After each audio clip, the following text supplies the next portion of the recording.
네, 정치권의 가장 뜨거운 이슈에 대한 입장을 양당 대변인에게 직접 들어봅니다. 여야 스피커 박경미 더불어민주당 대변인, 손범규 국민의힘 대변인과 함께합니다. 두 분 어서 오세요. 네, 안녕하십니까. 예.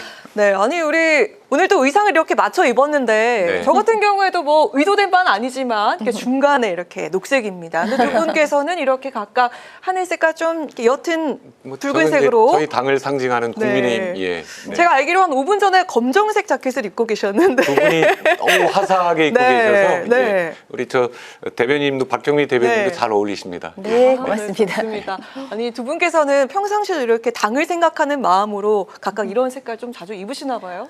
네, 아무래도 저도 푸른색 계통 옷이 많은 것 같습니다. 그렇습니까? 저는 주변에서 빨간색 옷 좀 그만 입으라고 할 정도로 예. 지역에서는 항상 네. 이제 저희 당 이제 당협 조끼를 입고 다니거든요. 네. 봉사를 그렇군요. 많이 하고. 예. 평소에도 그렇습니다. 그 당을 생각하는 두 분의 마음 아주 잘 알 것 같습니다. 네. 아니 이렇게 추석 연휴를 보냈는데 뭐 추석 밥상머리 민심 이거는 좀 옛말이다. 가족끼리 정치 얘기하는 거 아니다. 이런 얘기가 있지만서도 정치권에서 그 연휴 기간이 워낙 길지 않았습니까? 뭐 기양 활동을 통해서 민심을 좀 파악할 수 있었던 그런 기간인 것 같은데 두 분께서는 연휴 좀 어떻게 보내셨나요? 네, 먼저 들어볼까요? 네, 이번 아주 길어서 심신의 에너지를 충분히 충전하는 기간이었는데요. 뭐 당연히 그 지역을 다니면서 민심 청취도 했고 명절 인사도 드렸고요. 또 뭐 요즘 화제 드라마도 보고 되게 여유롭게 지냈습니다. 네. 어떻게 보내셨어요? 저는 연휴가 길어서 힘들었어요. 힘드셨어요? 사실, 예. 제 지역구에는 이제 인천에서 가장 큰 세 개의 시장이 있거든요. 네. 수산물, 농산물, 그리고 전통시장. 그래서 시장을 이제 계속 다니면서 인사를 드렸었고, 또 대변인 근무도 하느라고 이제 논평도 계속 써야 했고 힘들었지만, 민심은 정말 그동안 옛 과거에 우리가 뭐 이제 국민의힘이 잘못한 것도 있었지만 지금 민주당 너무 급하다. 왜 이렇게 오만하고 급하게 가느냐. 좀 문제가 있지 않느냐. 그런 네. 민심이 또 저는 많이 그렇게 느꼈습니다. 아유, 제가 예. 가볍게 드린 질문이었는데 공격부터 들어오시는데요. 글쎄, 제가 공격은 청취한 아니고요. 민심하고는 또 많이 다르네요. 네. 한차 들어보도록 하겠습니다. 아니 뭔가 국감이 당장 다음 주부터 시작이 되니까 오늘 이렇게 두 분을 만나서 뭔가 중간 점검 같은 그런 기분도 듭니다. 첫 번째 저희가 좀 이야기 나눠볼 부분은요. 그 연휴 기간 동안 정치권을 달궜던 이 대통령 부부의 예능 출연 공방이 이어졌던 그 부분인데요. 국민의힘 측에서는 이 지금 한미 관세 협상이 교착 상태고 국가 전상망이 마비가 됐는데도 이걸 좀 촬영했다라고 비판을 했고요. 민주당 측에서는 옹호하는 분위기지만 일각에서는 이 대통령실의 초기 대응이 아쉬웠다 이런 목소리가 나왔습니다. 지금 현재 여야 입장이 어떤지 좀 먼저 들어볼까 하는데 어떤 분부터 들어볼까요? 네. 네, 박경미 대변인. 네. 네, 이재명 대통령께서 미국에서 돌아오시자마자 김민석 국무총리로부터 이제 상황 보고를 쫙 받으셨고 또 필요한 그런 조치들을 지시하셨습니다. 그리고 그 촬영이 있던 날의 일정도 이례적으로 공개를 했는데요. 그러니까 10시 50분에 비상대책회의를 했고 5시 반에 중대본 회의를 하고 그 중간에 촬영이 이루어졌습니다. 이번 그 화재 사태 국가 재난인 것은 확실합니다.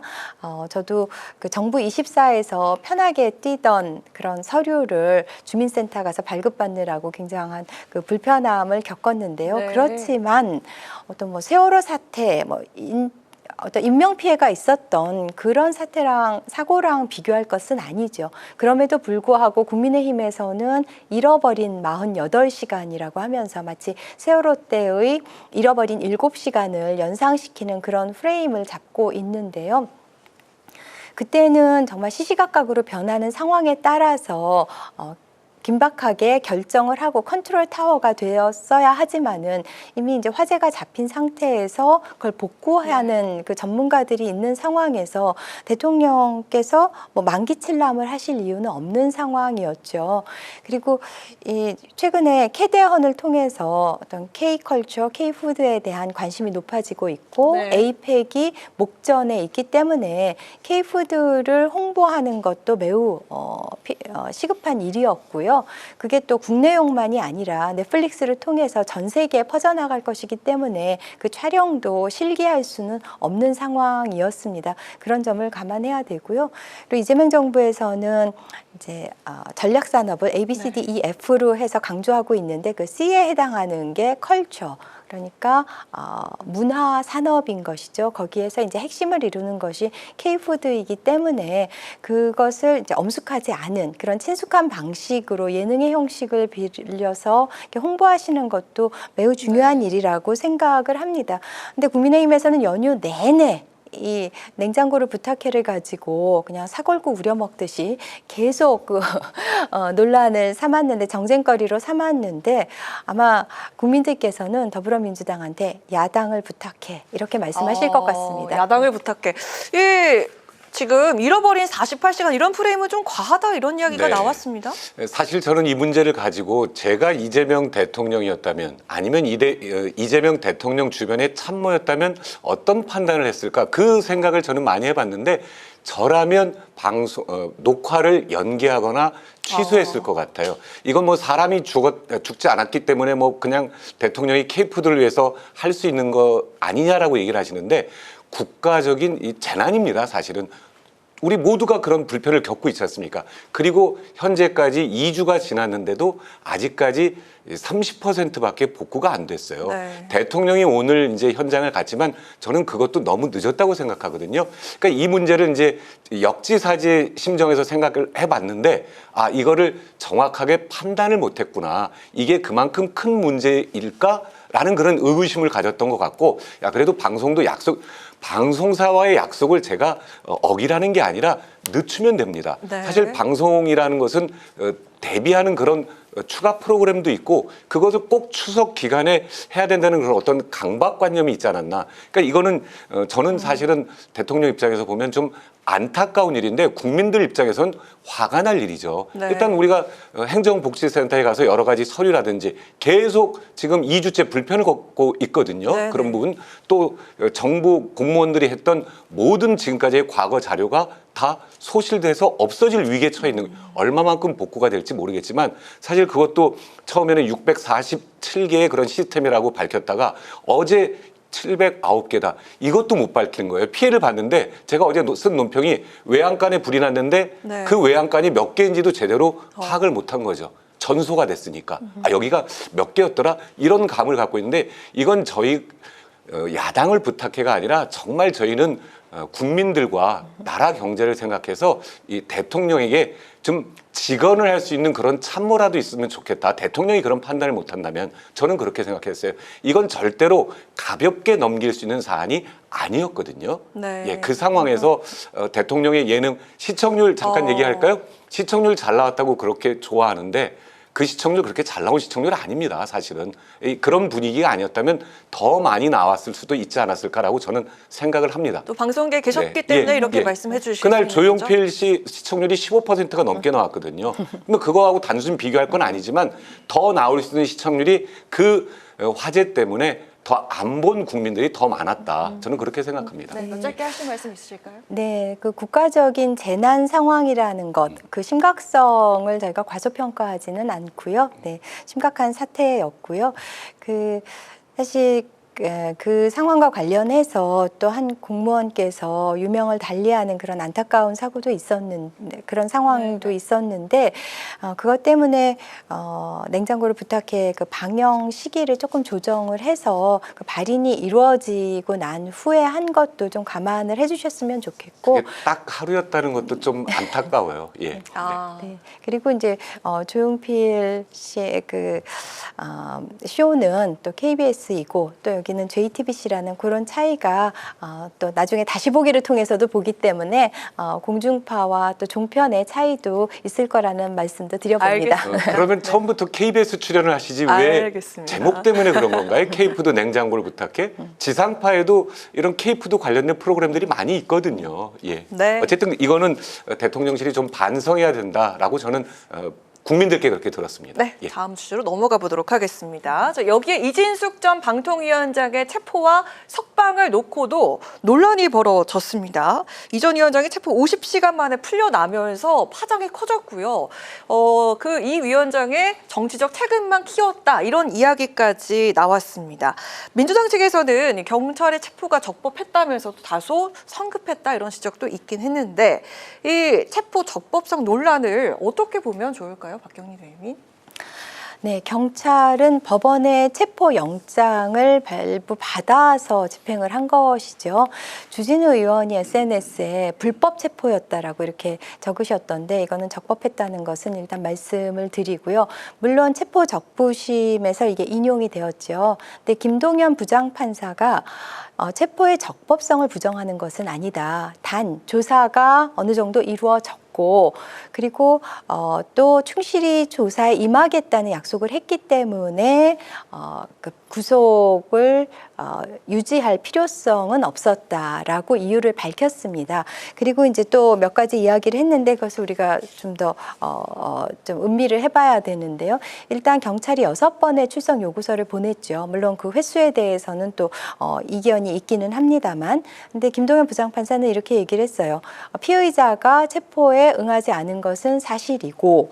또 피의자의 회신 노력이 부족했던 것도 사실이다. 그리고 또 피의자가 약속했던 그 출석일에 국회 출석을 이유로 해서 이제 불출석했던 것인데요, 경찰에. 근데 국회에 반드시 출석했어야만 하는 그런 불가피성에 대해서는 의구심이 남는다라고 했거든요. 당시 9월 27일 국회에서 필리버스터가 이루어지고 있었어요. 그러니까 이진숙 전 위원장이 거기를 뭐 갔을 수도 있는데 직접 필리버스터를 하는 건 아니잖아요. 네. 그러니까는 뭐 대리 출석을 시키고 본인은 경찰에 출석할 수도 있었는데 불가피하지도 않은 것을 가지고 이제 그걸 핑계로 해서 경찰에 불출석했던 것이죠.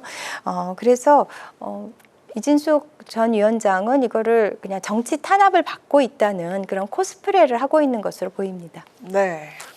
그리고 싶습니다. 정부 조직법을 하는 날 이제 필리버스터에 이제 본인의 부처 아니겠습니까? 본인이 이제 장으로 있는 그 방송통신위원회에 관한 내용이었기 때문에 국회에 이제 간 거였고요. 그리고 이제 적법성을 주진우 의원이 얘기한 거는 출석 요구서를 6번 보낸 건 맞는데 그게 한꺼번에 뭐 2번을 같이 뭐 이렇게 촉박하게 보냈다든지 그리고 계속해서 거기에 대한 사유는 밝혔습니다. 사실 저는 이 부분도 민주당의 얘기를 좀 들어봤어요. 근데 민주당 내부에서조차 이거 너무 무리한 거 아니냐 이런 얘기가 있지 않습니까? 저는 그런 측면에서 보면 이 적법성은 뭐 민주당에서도 출석 요구서 다 보냈고 다 받지 않았느냐 절차를 따랐다 하지만 그 절차들이 너무나 이진숙 위원장을 체포하기 위한 그런 형식상의 그런 절차가 아니었나 그렇게 생각한 거고 그다음 장관급의 그런 인사가 어디 도피하거나 증거인멸 뭐 이런 거 없는 건데 아마 경찰에서는 압박을 좀 받지 않았나 무리하게 경찰에서 이제 나중에 들고 나온 게 이 선거법의 시효 기간 들고 나온 거거든요. 그래서 기간이 촉박했다. 그건 누구도 지금 민주당 내부조차 인정하지 않는 거거든요. 그러니까 이거는 어떻게 보면 정말 무리한 그런 경찰의 수사에 대해서 다시 한번 국민들이 깨닫게 되는 그런 계기가 됐다라고 생각합니다. 예. 네, 알겠습니다.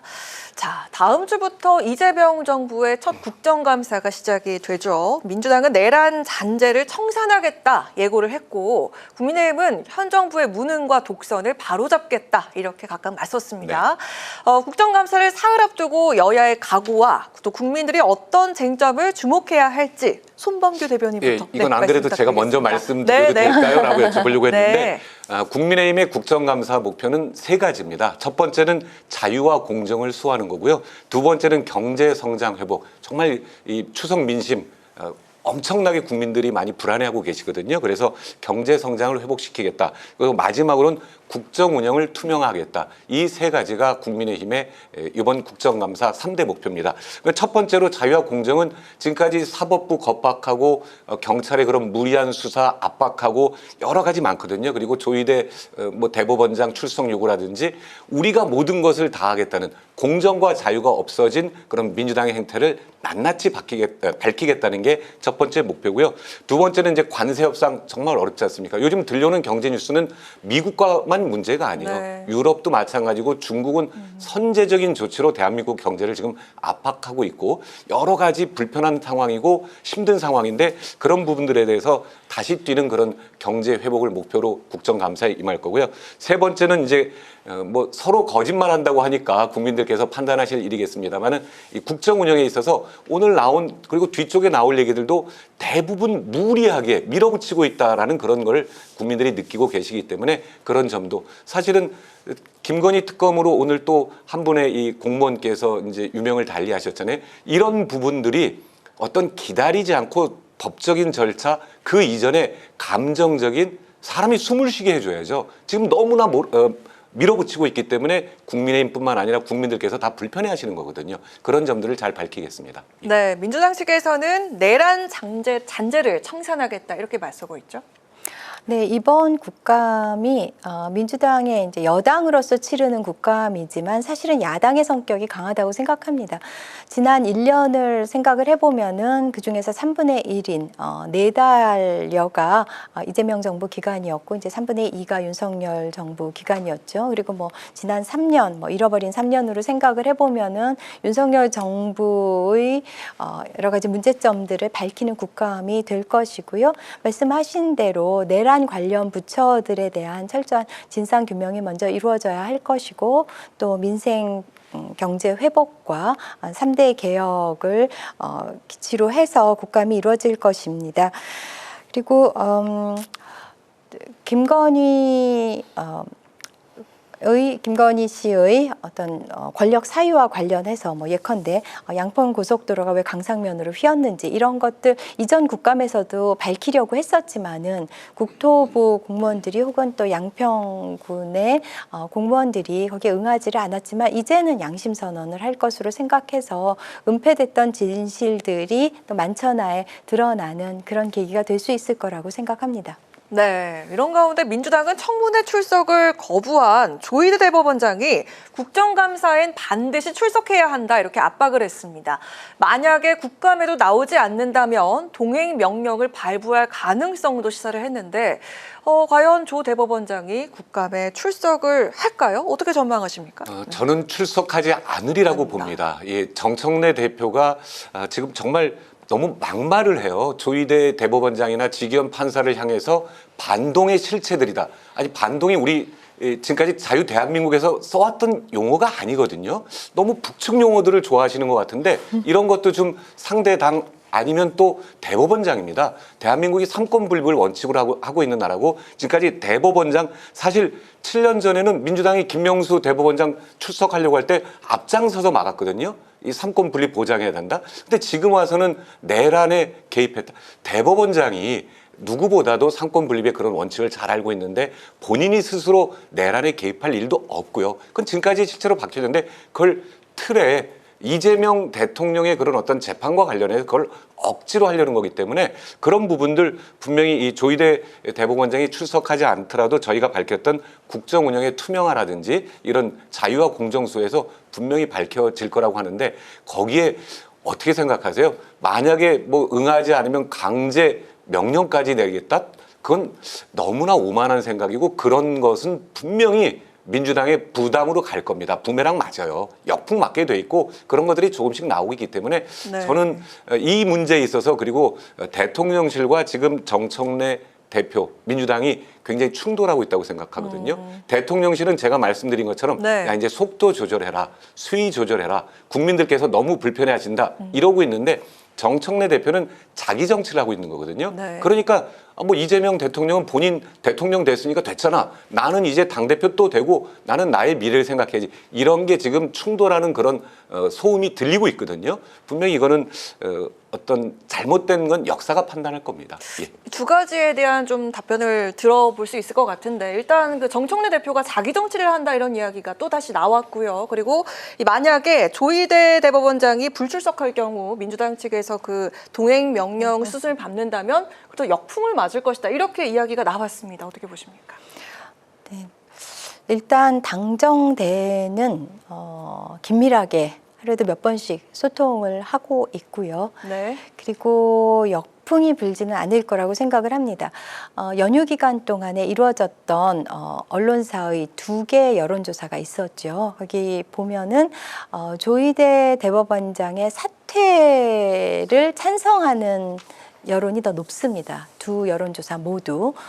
그런 것을 볼 때 국민들께서는 조희대 대법원장이 왜 대선에 개입하고 삼권 분립을 훼손했는지에 대해서 궁금해하시고 그거를 규명하기 위해서는 조희대 대법원장이 국회 국정감사에 출석을 하셔야 된다고 생각을 합니다. 저는 그 여론조사 결과가 사퇴해야 된다는 여론이 더 높은 것이 그 대선 때 대법원이 갑자기 불쑥 들어와서 개입을 한 그것에 대해서 굉장히 궁금해하고 그것을 국정감사장에서 듣고 싶어 하신다고 생각합니다.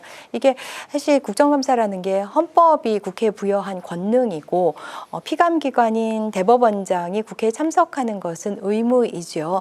근데 만약 불출석을 한다면은 국회가 가지고 있는 합법적인 권한인 동행 명령을 요구할 수 있다고 생각을 합니다.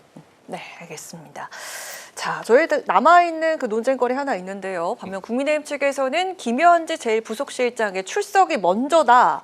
이렇게 맞받고 있습니다. 민주당 그 박수현 수석대변인이 출석하는 것으로 알고 있다. 이렇게 이야기를 했더니 국민의힘 측에서는 명확하게 공식 입장을 내놔라. 이렇게 요구를 했습니다. 그러자 오늘 그 민주당 측에서는 아니 문제가 없는데 왜 불러야 하나 이런 입장을 밝혔는데요. 지금 국감이 얼마 남지 않았습니다. 어떻게 보시는지 들어보겠습니다.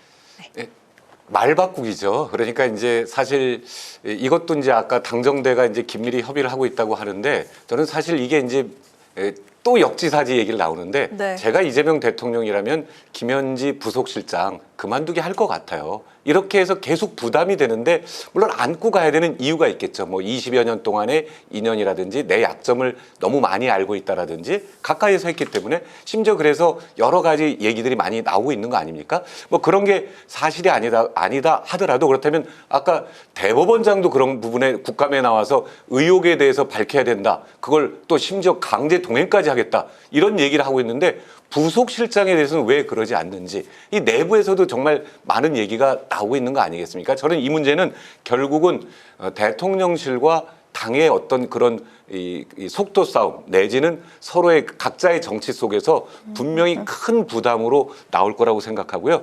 이것도 김현지 부속실장이 혹시 이 방송을 보거나 본인이 판단을 한다면 대통령께 부담을 주지 않기 위해서 출석을 해서 정정당당하게 의혹들에 대해서 사실을 밝히거나 아니면 다 내가 안고 가겠다 그러면서 그만두거나 이런 선택이 대통령을 돕는 길 아닐까요? 저는 그럴 것 같은데 왜 안 그러는지 답답하고 민주당 입장 좀 들어보고 싶어요. 다른 분들 얘기는 많이 들어봤으니까. 들어볼까요? 네, 15일에 국회 운영위에서 최종적으로 결정이 되겠죠. 그것까지 지켜보면 될 것 같고요. 근데 이 6개 상임위에서 김현지 부속실장을 불렀어요. 네. 그거는 정말 과유불급인 것 같아요. 그렇게 부른다는 얘기는 결국 정쟁의 땔감으로 이걸 사용하겠다는 건데 국민의힘이 별로 국감에 대해서 준비한 게 없나 봐요. 이거를 땔감으로 삼아서 이제 뭔가 국감을 치르겠다라는 의도가 너무나 명백해 보이기 때문에 좀 당에서도 네. 좀 수세적인 입장을 취하는 것 같습니다. 땔감으로 쓰려고 한다. 뭔가 준비가 안 된 것 같다. 아니, 이렇게 얘기가 나왔습니다. 그만큼 제기되는 의혹이 많다는 거고요. 사실은 뭐 6개 아니라 그러면 저는 가장 중요한 1개만이라도 나와서 이런 의혹들에 대해서 좀 밝혔으면 좋겠거든요. 저는 정말 놀랬던 게 이재명 대통령이 변호사 시절에 성공 수입률을 그걸 김현지 실장에게 거의 전무후무한 그런 사례거든요. 법조계 쪽의 얘기도 그런 것까지 있다면 이게 지금 나오고 있는 경제 공동체가 아니었느냐 그런 추측도 해볼 수 있는 거예요. 다른 사례로 줬을 수도 있어요. 그래서 뭐 이재명 전 대통령이 그 단체 이제 대표자였고 실무를 봤기 때문에 급여를 못 줬다거나 뭐 이랬을 때 이제 근데 그것도 안 되는 행위거든요. 그런 부분들을 좀 밝히겠다고 하는데 저도 동의합니다. 6개에서 다 불러서 뭐 다 할 필요는 있겠느냐라고 하지만 이제 각 상임위는 우리도 이 부분에 대해서 투명하게 밝혀야 되겠다라고 하기 때문에 하는 걸 텐데 15일 날 뭐 저는 민주당의 반응이 확실합니다. 제 추측에는 출석 안 하겠다로 될 것 같은 그런 네, 의혹 제기를 또 해주셨고 네. 마지막으로 또 답변 들어볼 수 있을까요? 네, 얼마 전이지만은 또 김현지 부속실장이 나와서 당당하게 밝히겠다고 또 전의를 불태웠던 적도 있으니까는요. 한번 끝까지 지켜보시죠. 네. 알겠습니다. 자, 오늘 이렇게 연휴가 끝나고 또 국감 직전에 두 분과 함께한 이런 시간이었습니다. 여야 스피커 지금까지 박경미 더불어민주당 대변인 손범규 국민의힘 대변인 두 분과 함께했습니다. 오늘 두 분 고맙습니다. 네, 고맙습니다. 감사합니다.